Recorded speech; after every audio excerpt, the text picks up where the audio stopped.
አንተ ሞኝ ይላል ከጉንዳን ተማር ይላል መጽሐፍ። ከምን ተማር ይላል?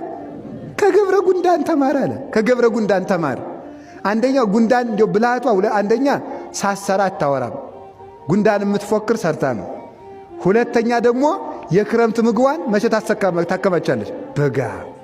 እና ቅዱስ ዮሐንስ አፈወርቅ አንተ ሰነፍ፣ አንተ ኃጢአተኛ ዮሐንስ አፈወርቅ ለምን ትሰድበኛለህ? ለምን ትገስጸኛለህ?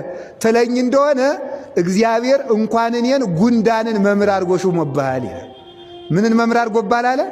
ጉንዳንን። ከጉንዳን ተማር ብሎ መጽሐፍ ቅዱስ ላይ ስለጻፈ ላንተ እንኳን እኔ ጉንዳንም ታስተምርሃለች ብሎ ቅዱስ ዮሐንስ አፈወርቅ ይናገራል። ጉንዳንን አንደኛ ብልሃትን፣ ሁለተኛ ደግሞ ሰርታ ነው የምትናገር። ያልኳችሁ ያው ባለፈው ተነጋገርነው። ጉንዳን እግር ላይ ሳለ አይበላም። የት ላይ ነው የሚበላው? ጭንቅላት ላይ ሲወጣ ነው። ከተንቀሳቀስክ ግን እግር ላይም ቢሆን አይለቅም። ዝም ብላችሁ ቆማችሁ ግን ጉንዳን የሚባላ ግንባር ላይ ሲደርስ ነው። ልቡ አይደንቃችሁም? አንስቶ ሊወስድ እኮ ነው። ከግንባር ላይ ሲደርስ የሚበላ ይዞ ሊሄድ ነው ማለት ነው።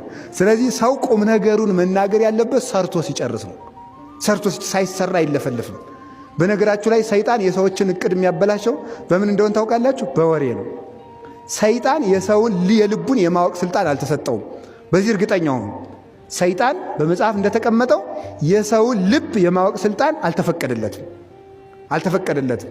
እንግዲህ የሰዎችን እቅድ የሚያበላሸው በምንድን ነው ካላችሁ? በወሬ ነው።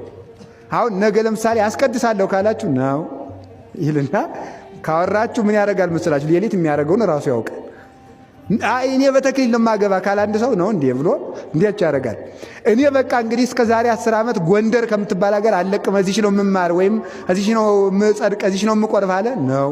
ጎረቤት ያስነሳና ደግሞ ያሽረበታል ማለት ነው። ነገረኛ ጎረቤት ያስነሳበታል ማለት ነው።